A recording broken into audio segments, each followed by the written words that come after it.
nós vamos conversar com a Patrícia Gomes. Ela é médica, geneticista, tá? E ela vai conversar com a gente sobre um assunto muito importante, que são as doenças raras. A gente tem percebido que muitas doenças estão aí e as pessoas desconhecem. Ou as que conhecem estão vivendo as doenças, né? Vivendo, seja com um filho, com um irmão, de repente fica sabendo do diagnóstico. E uma das coisas que a gente tem percebido também é o processo difícil do diagnóstico. A gente percebe também que a informação às vezes não é clara e as pessoas precisam estar mais a par para que elas possam buscar o tratamento o mais rápido possível, para ter qualidade de vida. Tem gente que passa uma vida inteira sem o diagnóstico, uma vida inteira sem a informação certa e tendo uma péssima vida no dia a dia, não tendo qualidade de vida. E às vezes você precisa ter mais informações para você saber quem procurar, onde ir, como você poder levar essa qualidade para a pessoa que está sofrendo com uma doença rara.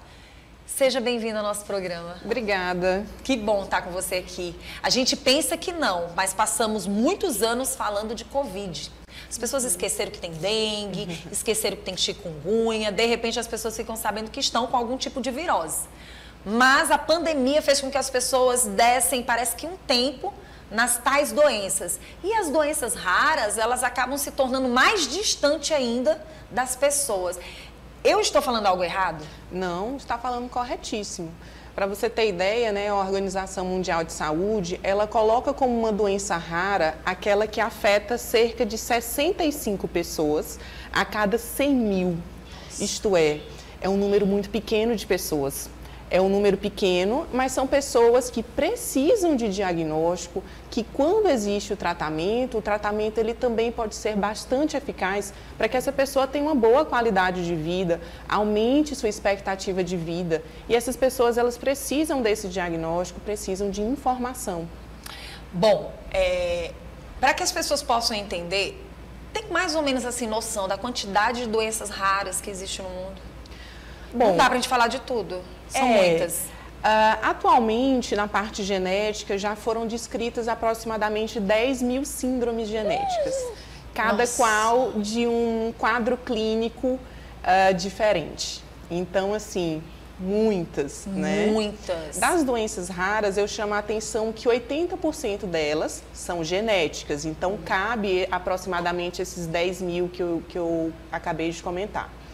Mas a outra minoria são doenças infecciosas, inflamatórias, reumatológicas, que fazem parte de outra especialidade médica. Bom, vamos fazer o seguinte, nós vamos agora, pode ser agora, Jéssica? A gente pode chamar a atenção? Nós vamos agora para a Fartura do Piauí. Nós vamos para a Fartura do Piauí, para quem não o conhece, a mais de 600 quilômetros da cidade de Teresina. E nós vamos conversar com uma mãe, tá bom, doutora? Nós vamos conversar com a mãe Cleonilde, que tem filhos com doenças raras. E nós vamos saber que doença é essa e a gente vai conversar com ela agora. Olá, mãezinha! Primeiro, é um prazer estar conversando com você. Seja bem-vindo ao nosso Bom Dia. Parabéns a toda a população aí da cidade e a você, essa mulher empoderada, né? Essa mulher que vem aqui para conversar com a gente. Cleonilde Afonso, bom dia. Bom dia. Tem como a gente ouvir o áudio? Aqui no estúdio a gente não está conseguindo. Só um minutinho, tá, Cleonilde? Tá. Ok, agora sim. Vamos ver se a gente... Pronto. Bom dia, minha amada. Bom dia. É um prazer estar falando com você. Prazer todo meu. Me fala como foi que você conseguiu diagnosticar uma doença rara nos teus filhos, essa é a palavra certa? Conta essa história pra gente. Isso, bom dia. Então, eu tenho 2 filhos com a doença rara. A MPS tipo 4A, que é a mucopolisacaridose. São os 2 filhos? Tenho 2 filhos. Os 2 têm a doença rara? Os 2 têm, o menino e a menina. Como foi que você diagnosticou, mãe? Então, o mais velho foi com 4 anos de idade. Eu ficava percebendo assim que ele, no caso do crescimento, tudo, e aí até quando Assim, só passando em médico, não consegui. Até quando eu consegui passar no geneticista, aonde veio a descoberta. E no caso, os 2 filhos foram com essa idade? Não, o mais velho tem 17 anos e a menina tem 10. Fique aí que a gente vai ouvir a doutora. Doutora, que doença é essa? A mucopolissacaridose, né? Existem vários tipos de mucopolissacaridose.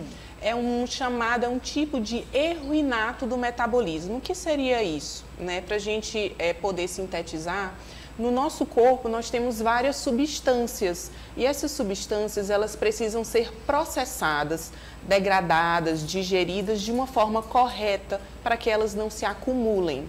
Então, quando existe algum tipo de defeito nessa degradação, essas substâncias acabam se acumulando e aí acabam prejudicando dos vários tecidos do nosso corpo, articulações, ossos, cérebro, fígado e assim por diante. Como é que essa mãe conseguiu identificar essa doença rara? Porque, mãezinha, a mais de 600 quilômetros daqui, para você foi muito difícil. Então, na época, eu morava em São Paulo, eles nasceram em São Paulo. Sim. E aí, no caso, lá você começou a perceber. A idade Isso. é essa?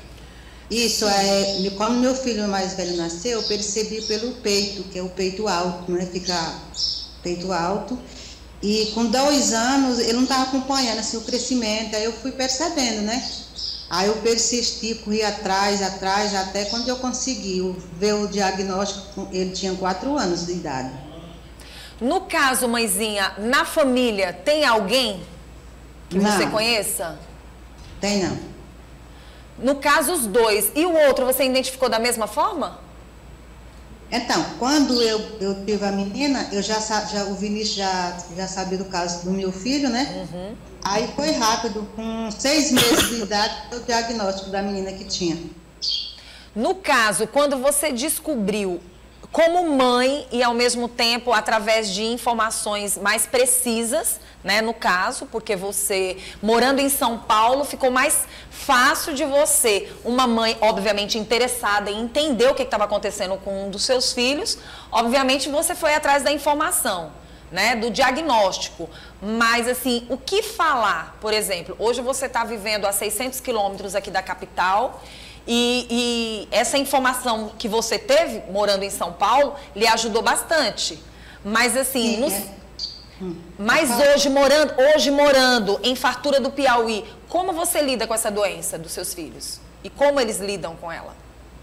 Então, eu lido muito bem porque eu já estou acostumada, né, com eles são umas crianças calmas e normal, né? Aí eu vim para aqui, para a Fartura, em dezembro agora. Uhum. E a questão dos médicos? Então, eu estou já conseguindo passar aí em Teresina, inclusive eu estou indo para aí hoje. Uhum. Já, tá indo tudo bem, né? Graças a Deus. Graças a Deus. Essa é uma mãe que teve a informação através da busca dela. Uhum. Ela teve esse interesse de ir atrás do diagnóstico e hoje... Seus filhos têm quantos anos hoje? O mais velho tem 17 e a menina tem 10. O que essa doença rara interfere na vida deles? Interfere, assim, ele está interferindo um pouco na aprendizagem, assim, de ler, né? Uhum. Tipo assim, atraso no crescimento. Isso aí. Mas assim... Mas outras coisas não, eles são bem cuidados, graças a Deus. E aí só assim um pouquinho da leitura, que ele não desenvolve direito, né? Mas eles estudam, normal, tudo.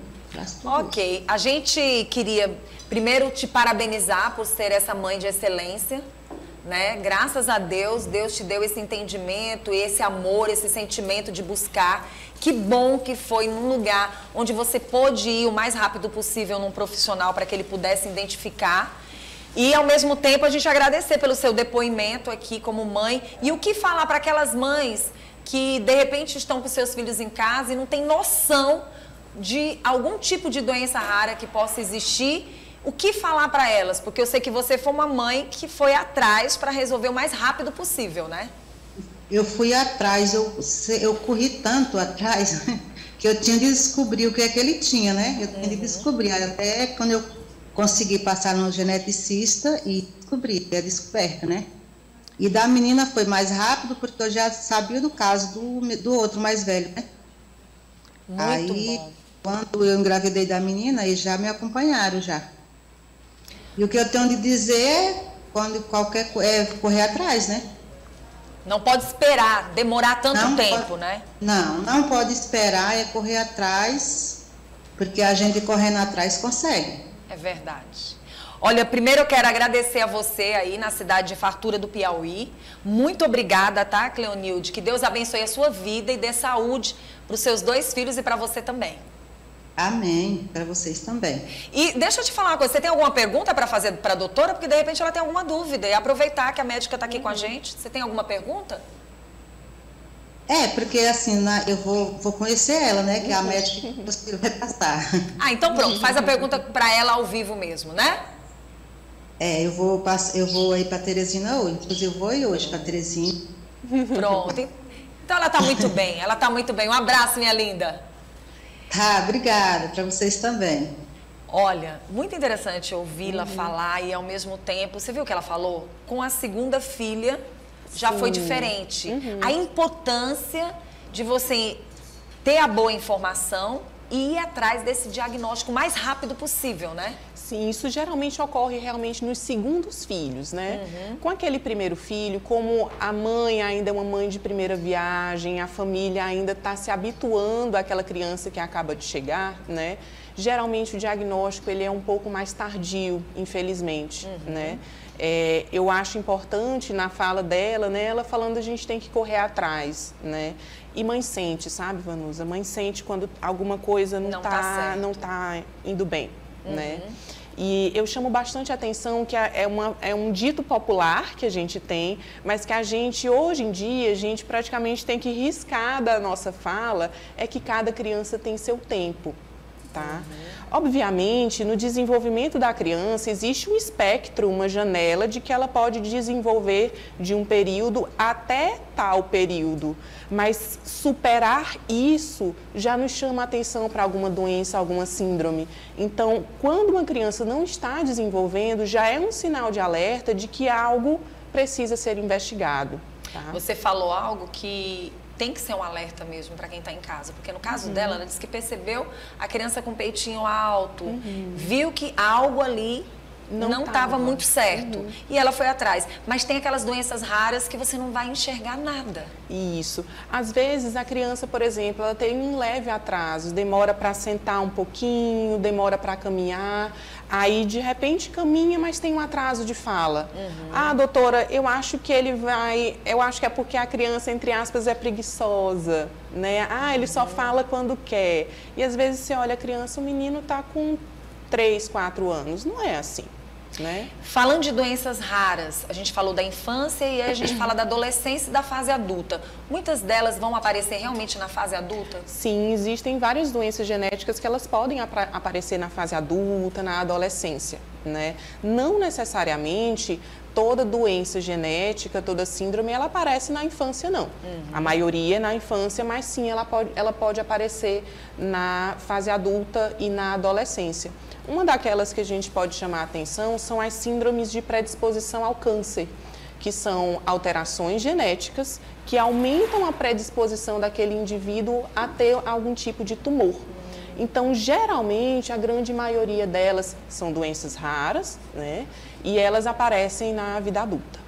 Por isso que é importante procurar um especialista, assim como essa que a gente trouxe hoje para cá, uma grande profissional. A gente agradece por você ter vindo ao nosso programa. Eu que agradeço o convite. Trazer esclarecimentos e a gente gostaria até de repente, fazer uma série de doenças raras aqui no programa, se possível for com você, para que a gente já pudesse ajudar a sociedade. Sim. Viu, Jéssica? Vamos fazer uma série de doenças raras para que a gente possa ajudar a sociedade, principalmente com você, que é uma grande profissional. Eu acho que a gente tem que contribuir na comunicação desta forma. Às vezes, a pessoa só está precisando de uma informação certa. Isso. E de um profissional especialista no assunto. E saber para onde ir. Sim, quem buscar. Você tem ideia, Vanusa, foi colocada uma pesquisa já tem alguns anos, mas não muito, acho que aproximadamente já tem uns 2 a 3 anos. o tempo de espera para o diagnóstico de uma doença rara é em torno de 10 anos. Nossa. É. Então, a gente fica aí com esse alerta. Sim. A gente quer contar com você sobre esse apoio para a gente fazer esse trabalho e poder ajudar a nossa sociedade. Já que a gente tem os melhores médicos dentro do estado do Piauí, a gente também pode ajudar também dessa forma, não é isso? Claro. Muito obrigada. Quem quiser entrar em contato com a doutora, basta só buscá-la através do Instagram, que vai aparecer na telinha, e ela vai reforçar o Instagram dela. O meu Instagram, doutora DRA, né? Patrícia Braga, né? E ao público SUS, né? Eu atendo no Hospital Infantil. As portas estão abertas para todos aqueles pais, mães que desejam algum tipo de aconselhamento, estão notando que seu filho tem alguma coisa que não está indo certo. A gente está sempre à disposição para tirar todas as dúvidas, para ver se realmente está acontecendo e poder tratar o mais rápido possível. Uma linda, obrigada, tá? Eu que agradeço.